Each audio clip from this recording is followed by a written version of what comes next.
Hey everyone, and welcome back to English with Tom and Julia, the space where we talk about language, life, and all the little lessons in between. Thanks for tuning in today. If you've ever felt unsure about what you're doing or where you're heading, you're in good company. Because today, we're talking about something we all go through, finding direction when you feel lost. You know, Tom, I think everyone reaches that point where life feels foggy. You wake up one day and realize you don't really know what comes next. Yeah, I've definitely been there. That feeling of, I should have it figured out by now, but you don't. And then comes the pressure from yourself, from people around you. Exactly. I remember a time after I graduated from university. Everyone seemed to have a plan, a job, a direction, a dream, and I just didn't. It was like standing in a room full of people walking confidently, and I was the only one turning in circles. That's such a powerful image. And I think so many people can relate. We often believe that being lost means we're failing, but actually, it's part of finding your way. Right. It's like being lost is just a sign that you've left what's familiar, but haven't yet found what's next. It doesn't mean you're broken. It means you're becoming. That's beautiful, Julia. You're becoming, not lost, just in motion, even if it doesn't look like it. You know what helped me during one of those lost phases?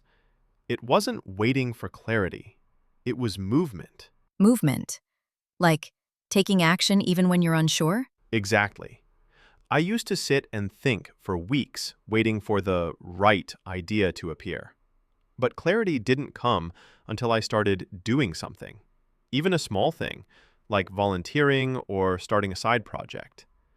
Each little step taught me something about myself. That's so true. Sometimes we wait for motivation to show up, but it only comes after we begin. Like that quote, you don't need to see the whole road, just take the next turn. Yes, it's like walking in fog. You only see the next few meters, but as you keep moving, the path unfolds. I love that image. And it's not just about careers, right? It could be about learning English or building confidence or starting over. We get stuck because we think we need the perfect plan, when really, we just need to begin. Exactly. When you're lost, doing something small is the most powerful thing you can do. It's not about fixing everything. It's about learning through motion. And maybe, instead of asking, where am I supposed to go? We could ask, what feels right for me right now? That's a great question. Sometimes direction doesn't come from logic. It comes from listening. You know what's interesting? When you start moving, even a little, life begins to respond. You meet someone new. You learn something unexpected. You start to see possibilities you couldn't see before.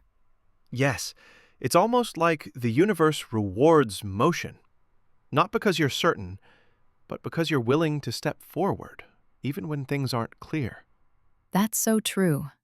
I remember once, when I was in that uncertain place, I didn't know what I wanted to do, so I just started going for evening walks, listening to podcasts like this one. And somehow, in those quiet walks, my thoughts began to make sense again. Not all at once, but slowly. That's beautiful. Sometimes we think we need a big plan, but clarity often hides in small, ordinary moments like that. In movement, in reflection, in breathing. Exactly.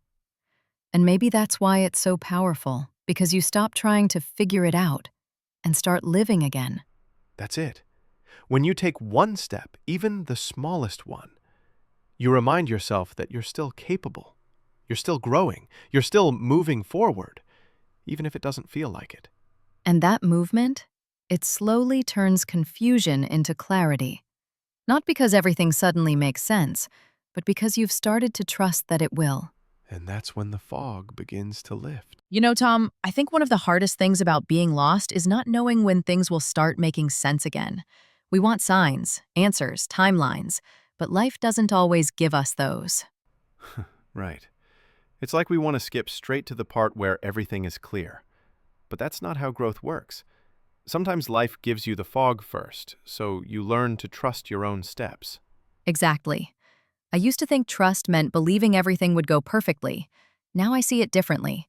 Trust is believing that, even if things fall apart, I'll be able to rebuild. That's a beautiful shift.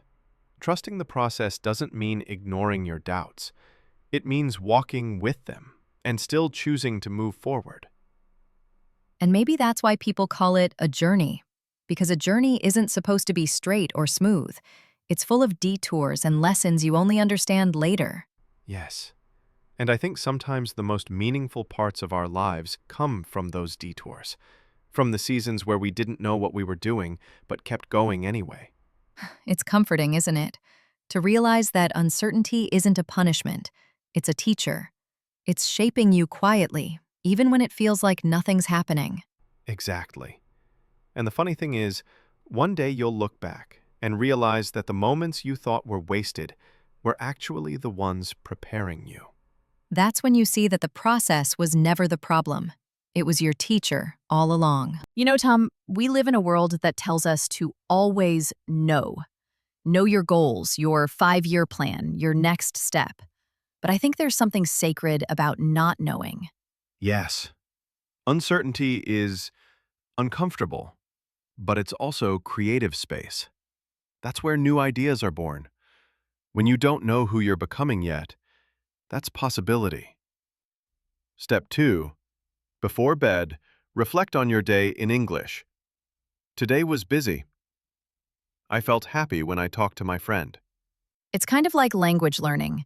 When you start, you don't understand everything, and that's frustrating. But with time, patience, and repetition, one day, it just clicks. You realize you were growing the whole time. Exactly. It's not that clarity suddenly appears. It slowly builds as you move, listen, and reflect. So maybe being lost isn't the opposite of growth.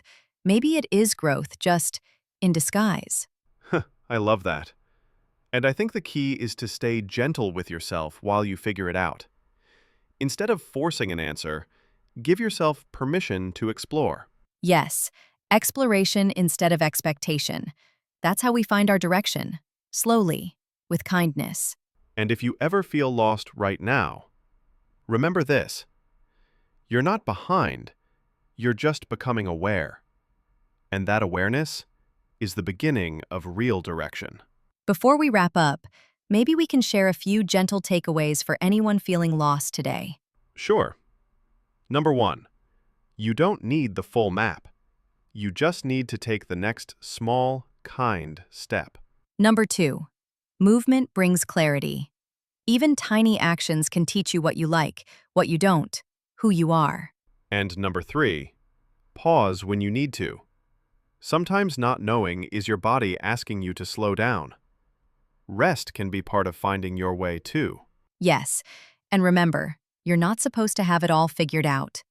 No one really does, not even the people who look like they do. Absolutely. We're all walking our own foggy paths, trying to find the next step, one day at a time. So wherever you are today, if you're feeling lost, uncertain, or just standing at a crossroad, take a breath. You're exactly where you need to be to begin again. And maybe, instead of searching for the perfect direction, just start with a small step and trust that the road will reveal itself when you're ready. If this episode brought you a little peace or perspective, share it with someone who might need it too. You never know. A few quiet words can help someone find their way. And don't forget to follow our podcast so you can join us next time for more calm conversations about English and life.